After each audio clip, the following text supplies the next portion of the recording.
कक्षा 12वीं में मेरे सभी विद्यार्थियों का स्वागत है। शिक्षा सत्र 2021-22 16 जून से प्रारंभ होकर 30 अप्रैल तक चलता है। पिछले एक सत्र से विद्यालय बंद है, फिर भी बच्चे भी टीचर भी अपने स्तर पर प्रयास किए और शासन के आदेशानुसार परीक्षा फल घोषित किए। चूँकि 12वीं कक्षा है और 12वीं कक्षा आपके करियर को दिशा देने वाला वर्ष है, तो इस कक्षा में आकर के आप जरा सा भी लापरवाही नहीं करोगे। अगर पढ़ाई को हल्के में लोगे या ये मन में धारणा बना कर रखे हो कि पिछले साल निकल गए, लिख करके इस साल भी निकल जाए, तो परीक्षा पास कर लेना या 97% ले आना ये ज़्यादा महत्वपूर्ण नहीं है। आपका नॉलेज ही आपका भविष्य निर्धारित करेगा। आप कोई भी कंपटीशन में जाओगे तो वहाँ पर परसेंट आधार पर आपको नौकरी नहीं मिलेगी या कोई काम नहीं करोगे, बुद्धि के आधार पर करोगे, गुण के आधार पर करोगे।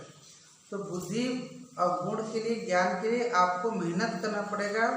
आपको प्रत्येक विषय की पढ़ाई जोरों से करनी पड़ेगी। विषय का पकड़ मजबूत होगा रहेगा, तभी आप जा कर के किसी भी कंपटीशन में सेलेक्ट होगे और आपका भविष्य उज्जवल होगा। यहाँ पर ज़्यादा परसेंट ले आना ये महत्वपूर्ण नहीं है, नॉलेज ज़्यादा होना ये महत्वपूर्ण है। इस नाम से 11वीं में आप जैसे पढ़े नहीं पढ़े ये अब महत्वपूर्ण नहीं है। अब समय हमारे हाथ में है 12वीं की। इस नाम से 12वीं में एक एक अंक बहुत महत्वपूर्ण होता है और प्रत्येक जो पाठ है ये महत्वपूर्ण होता है। पिछले सत्र 12वीं में सिलेबस कटौती किया बोर्ड ने, और कटौती करने के बाद जो 16 पाठ था उसमें 13 पाठ रखा गया और उस 13 पाठ में प्रत्येक पाठ का अंक और पीरियड निर्धारित कर दिया गया। पीरियड तो कम ज़्यादा हो जाएगा, परंतु जो अंक आवंटित है उसी आधार पर बोर्ड ने प्रश्न इस साल भी दिया था और इस साल 100% विश्वास है कि ऑफलाइन परीक्षा होगी, लिखित में होगी। इस नाम से भ्रम में मत रहना कि इस साल 12वीं वाले लिख के पास हो गया तो हम भी लिख के पास हो जाएंगे। बिल्कुल इस भ्रम से मुक्त रहो और साथ साथ में मेहनत करोगे। सबसे पहले मैं जो पाठ पढ़ाऊँगा 12वीं में वो है सबसे नीचे पाठ, लास्ट पाठ। ये पाठ सरल है। इस नाम से पहले शुरू कर रहा हूँ कि कुछ बच्चे शुरू में उतने पढ़ाई नहीं करते और मैं आपसे बार बार कह रहा हूँ कि पहला पीरियड से ही आप मेहनत करना शुरू कर दोगे। पुस्तक की व्यवस्था कर लिए होंगे, कॉपी की व्यवस्था करोगे और पहले दिन से समझाने के बाद जो नोट्स दिया जाएगा उसको क्या करोगे, आप फेयर कॉपी में लिखोगे। जिस दिन भी आपको फेयर कॉपी मंगाया जाएगा मेरे द्वारा, आप हर हाल में प्रस्तुत करोगे ताकि मैं देखूं कि मेरे प्रत्येक बच्चे कितना मेहनत कर रहे हैं। तो सबसे जो पहला पाठ है शुरुआत में, आखिरी है पर मैं पहले शुरू करूँ, वो है जैव अणु। क्या नाम है पाठ का? जैव अणु। इंग्लिश में कहते हैं इसको, जैव को कहते हैं बायो, अणु को कहते हैं मालिक्यूल, बायो मालिक्यूल। और ये पाठ बोर्ड में जो आएगा वो है 4 नंबर का।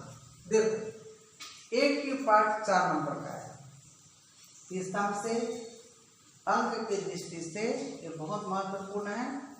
और जीव विज्ञान कहें क्योंकि बायो मतलब जैव करो, इस नाम से हर बच्चे को ये क्या लगता है, आसान लगता है। सुना गया? अब देखेंगे कि जैव अणु। जैव क्या है? जैव मतलब जीवों में, अणु मतलब पाए जाने वाले रासायनिक पदार्थ, जीवन के अणु। तो जीवन के अणु तो हम लोग छोटे कक्षा से पढ़ते आ रहे हैं, है ना। भोजन, जीवन के लिए क्या जरूरी है? हर जीव को भोजन जरूरी है। और भोजन क्या है? जो हमको पौष्टिक पदार्थ दे, है ना। हमारे शरीर एक यंत्र के समान है, तो सबको ऊर्जा प्राप्त करने के लिए क्या दे? ऊर्जा प्राप्त करने के लिए भोजन भी हम लोग, तो उसी भोजन में क्या होता है, ये सब अणु होते हैं, जीवन के अणु। तो आप लोग पढ़े होंगे भोजन के 6 अवयव, छोटे से क्लास में पढ़े हो। कौन कौन सा अवयव पढ़े हो? पहला अवयव पढ़े हो आप लोग कार्बोहाइड्रेट, दूसरा पढ़े हो प्रोटीन, तीसरा पढ़े हो विटामिन्स, चौथा पढ़े हो वसा, पांचवा पढ़े हो खनिज लवण, और छठवा पढ़े हो जल, पानी। तो ये भोजन के प्रमुख अवयव है, कार्बोहाइड्रेट, प्रोटीन, विटामिन्स, वसा, खनिज लवण और जल।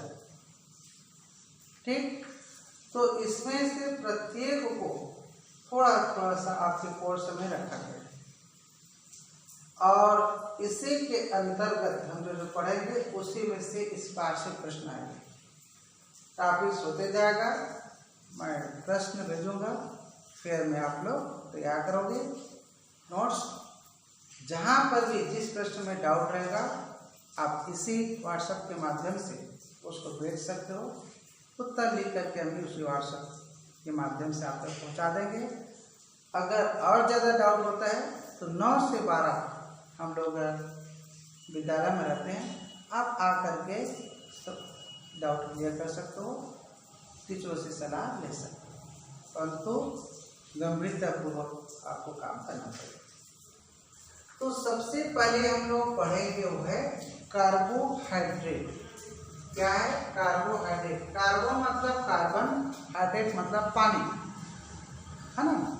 कार्बोहाइड्रेट का जो सफिक्स होता है वो होता है ओस। क्या होता है? ओस, इंग्लिश में OSE, इसको याद रखना है। ओस सफिक्स, सफिक्स पढ़े हो गाड़ी में, प्रीफिक्स सफिक्स पीछे लगने वाला सफिक्स वो होता है ओस, OS। आप लोग इतना तो सुने होंगे, ग्लूकोज, फ्रक्टोज, सुक्रोज, हेक्सोज, ओस वाला जो भी चीज रासायनिक पदार्थ में आता है वो किसके अंतर्गत आता है? कार्बोहाइड्रेट के अंतर्गत आता है।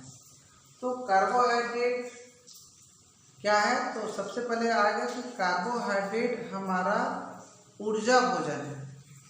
ऊर्जा, कार्बोहाइड्रेट से हमारे शरीर को, जीवों के शरीर को एनर्जी प्राप्त होती है। उसी एनर्जी के कारण हम बोल रहे हैं, चल रहे हैं, बातचीत कर रहे हैं। तो कार्बोहाइड्रेट क्या है? ऊर्जा भोजन है।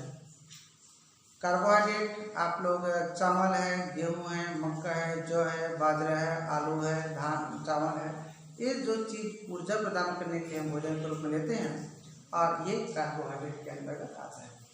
अब हम कार्बोहाइड्रेट को डिटेल में समझेंगे नेक्स्ट पीरियड में, परंतु जितनी बातें पहला दिन बताया गया पढ़ाई के लिए, उसको आप लोग बहुत गंभीरता से और सावधानीपूर्वक हो करके पढ़ना है आपको।